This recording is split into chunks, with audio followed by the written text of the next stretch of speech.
দ্বাদশ শ্রেণীর প্রতিটি ছাত্রছাত্রীকে স্বাগত। আজ আমি তোমাদের সামনে উচ্চারণ প্রকার ও উচ্চারণ প্রকৃতি অনুযায়ী ব্যঞ্জনধ্বনির শ্রেণীবিভাগ নিয়ে আলোচনা করব। কি বললাম?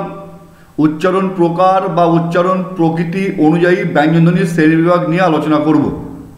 বিগত দিনে উচ্চারণ স্থান অনুযায়ী ব্যঞ্জনধ্বনির শ্রেণীবিভাগ তোমাদের সামনে আলোচনা করেছিলাম। আজকের আলোচ্য সূচি উচ্চারণ প্রকার বা উচ্চারণ প্রকৃতি অনুযায়ী ব্যঞ্জনধ্বনির শ্রেণীবিভাগ। তোমরা দেখছো তোমাদের মোবাইল স্ক্রিনের ওপর একটা ছবি উঠেছে, লেখা উঠেছে, দেখো এটা ছক। সেখানে উচ্চারণ প্রকৃতি লেখা আছে, ক বর্গ, চ বর্গ, ট বর্গ, ত বর্গ, প বর্গ, এসব দেওয়া আছে।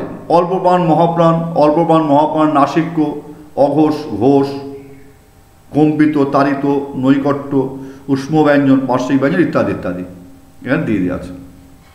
তাহলে উচ্চারণ প্রকৃতি অনুযায়ী ব্যঞ্জন ধ্বনিগুলিকে আমরা 9 ভাগে ভাগ করতে পারি। যেমন অল্প প্রাণ ব্যঞ্জন, মহাপ্রাণ ব্যঞ্জন, অঘোষ ব্যঞ্জন, ঘোষ ব্যঞ্জন বা সঘোষ ব্যঞ্জন, কম্পিত ব্যঞ্জন, তাড়িত ব্যঞ্জন, উষ্ম ব্যঞ্জন, পার্শ্বিক ব্যঞ্জন। আমি নৈকট্য ব্যঞ্জন এখানে দেবো হচ্ছে নাসিক্য ব্যঞ্জন। তাহলে দেখো 9 ভাগে হলো, দেখো 1, 2, 3, 4, 5, 6, 7, 8, 9 এই 9 ভাগে আমরা ভাগ করেছি। এবার প্রতিটি ভাগ সম্বন্ধে আমি তোমাদের সামনে আলোচনা করব। প্রথমেই অল্প প্রাণ। প্রাণ কথা অর্থ হচ্ছে এখানে শ্বাস বায়ু। শ্বাস বায়ু আমার স্বরধ্বনি উচ্চারণ করতে গেলে কিন্তু কোনো বাধা পায় না, বা সামান্য বাধা পেলেও নিজেরা সেই বাধা অতিক্রম করতে পারে। আর ব্যঞ্জনধ্বনি উচ্চারণ করতে গেলে বাধা পায়, শ্বাসবায়ু বাধা পায়, এবং নিজের থেকে সেই বাধা দূর করতে পারে না। নিজের থেকে সেই বাধা দূর করতে পারে না। তাহলে প্রাণ কথার অর্থ কি বললাম? শ্বাসবায়ু। তাহলে অল্প প্রাণ ব্যঞ্জন কাকে বলে? যে ব্যঞ্জন উচ্চারণে কম বাধা থাকে, এবং কম বাধা থাকবার কারণে কম শ্বাসবায়ুর প্রয়োজন হয়, তাকে বলা হয় অল্প প্রাণ। কি বললাম? অল্প প্রাণ। প্রাণ কথা অর্থ শ্বাসবায়ু। যে ব্যঞ্জন উচ্চারণে কম বাধা থাকে এবং এই কম বাধা থাকবার ফলে কম শ্বাসবায়ুর প্রয়োজন হয়, কম শ্বাসবায়ু লাগে, তাকে বলা হচ্ছে অল্প প্রাণ ব্যঞ্জন। উদাহরণ কি হবে? বর্গের দেখো ক আর গ অল্প প্রাণের উদাহরণ, অল্প প্রাণ ব্যঞ্জনের উদাহরণ। বা বর্গের প্রথম আর তৃতীয় বর্ণ হচ্ছে, ধ্বনি হচ্ছে, বা আমরা এখানে বর্ণ বলবো লিখিত রূপ, যেহেতু বর্ণ হচ্ছে অল্প প্রাণ ব্যঞ্জনের উদাহরণ। আর মহাপ্রাণ ব্যঞ্জন কাকে বলে?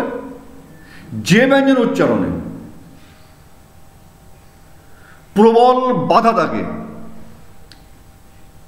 এবং সেই বাধা দূর করবার জন্য বেশি শ্বাসবায়ুর প্রয়োজন হয়, তাকে বলা হচ্ছে মহাপ্রাণ। কি বললাম? যে ব্যঞ্জন উচ্চারণে প্রবল বাধা থাকে এবং সেই বাধা দূর করতে গেলে বেশি শ্বাসবায়ুর প্রয়োজন হয়, তাকে বলা হয় মহাপ্রাণ ব্যঞ্জন। উদাহরণ কি হবে?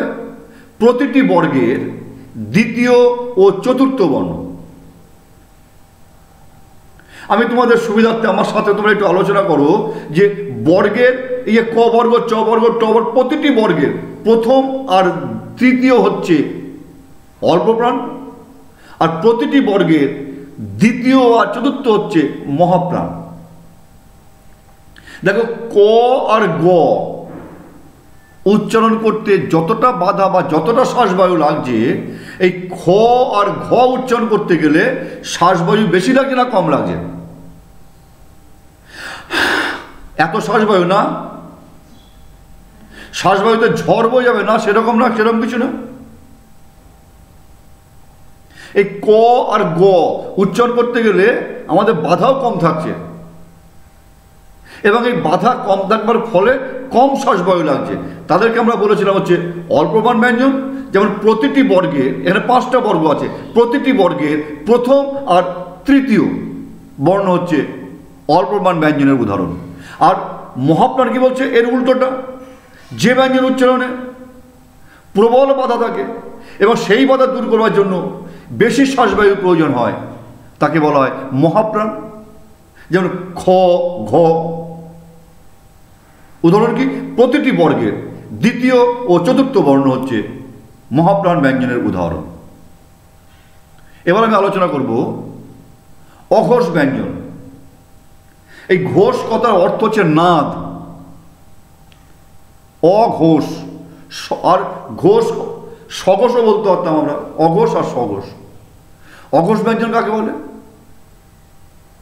যে ব্যঞ্জন উচ্চারণে শ্বাসবায়ু স্বরতন্ত্রীকে ব্যাহত করে না, এবং স্বরতন্ত্রী ব্যাহত না হওয়ার কারণে স্বরতন্ত্রী অকম্পিত থাকে। আমি বিগত ক্লাসে স্বরতন্ত্রী আমি ছবি তোমাদেরকে দেখিয়েছিলাম, বুঝিয়ে দিয়েছিলাম। কি বললাম? যে ব্যঞ্জন উচ্চারণে শ্বাসবায়ু স্বরতন্ত্রীকে ব্যাহত করে না, এই ব্যাহত না করবার ফলে শ্বাসবায়ু অকম্পিত থাকে, সরাসরি চলে আসছে, তাকে বলা হচ্ছে অঘোষ। উদাহরণ হচ্ছে বর্গের প্রথম, প্রতিটি বর্গের প্রথম আর হচ্ছে দ্বিতীয় বর্ণ। আবারও বলছি, যে ব্যঞ্জন উচ্চারণে শ্বাসবায়ু স্বরতন্ত্রীকে ব্যাহত করে না এবং ব্যাহত না করবার ফলে স্বরতন্ত্রী অকম্পিত থাকে, তাকে বলা হচ্ছে অঘোষ ব্যঞ্জন। যেমন প্রতিটি বর্গের প্রথম আর দ্বিতীয় ব্যঞ্জন, দ্বিতীয় বর্ণ। আর অঘোষের বিপরীত কি হবে? সঘোষ বা ঘোষ। যে ব্যঞ্জন উচ্চারণে শ্বাসবায়ু স্বরতন্ত্রীকে ব্যাহত করে এবং স্বরতন্ত্রীকে ব্যাহত করবার ফলে স্বরতন্ত্রী কম্পিত হয়। স্বরতন্ত্রীকে ব্যাহত করবার ফলে স্বরতন্ত্রী কম্পিত হয়। তাহলে যে ব্যঞ্জন উচ্চারণে শ্বাসবায়ু স্বরতন্ত্রীকে ব্যাহত করে এবং ব্যাহত করবার ফলে স্বরতন্ত্রী কম্পিত হয়, তাকে বলা হয় সঘোষ বা ঘোষ ব্যঞ্জন। যেমন প্রতিটি বর্গে তৃতীয় ও চতুর্থ বর্ণ। দেখো, ক খ উচ্চারণ করতে গেলে আমাদের স্বরতন্ত্রী যেরকম অবস্থা হচ্ছে, গ ঘ উচ্চারণ করতে গেলে একই রকম হচ্ছে কিনা দেখো। গ ঘ এখানে কিন্তু একটা কম্পিত হচ্ছে, আর ক খতে কিন্তু ব্যাহত করছে না, উচ্চারণ হয়ে যাচ্ছে। আর থাকলো নাসিক্য। এই নাসিক্য এখানে 5টা উদাহরণ দিয়েছে, উ, ই, মধ্যন, দন্তন, ম না। নাসিক্য ব্যঞ্জন হচ্ছে 3টে, ম, ন, উ। আমরা কিন্তু ধ্বনি পড়াচ্ছি, ভালো করে আমরা কিন্তু ধ্বনি পড়াচ্ছি। ধ্বনির লিখিত রূপ বর্ণ। তাহলে ন আর ম, ন দন্ত ন মধ্যন একটা, ও একটা। তাহলে এখানে ম, ন, উ।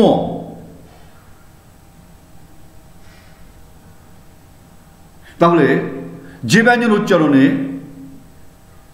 ধ্বনি বায়ু নাক দিয়ে নির্গত হয়, নাক দিয়ে বের হয়, তাকে নাসিক্য ব্যঞ্জন বলে। যে ব্যঞ্জন উচ্চারণে ধ্বনিবাহী শ্বাসবায়ু নাক দিয়ে বেরোচ্ছে, তাকে বলা হচ্ছে নাসিক্য ব্যঞ্জন। যেমন ম, ন, উ।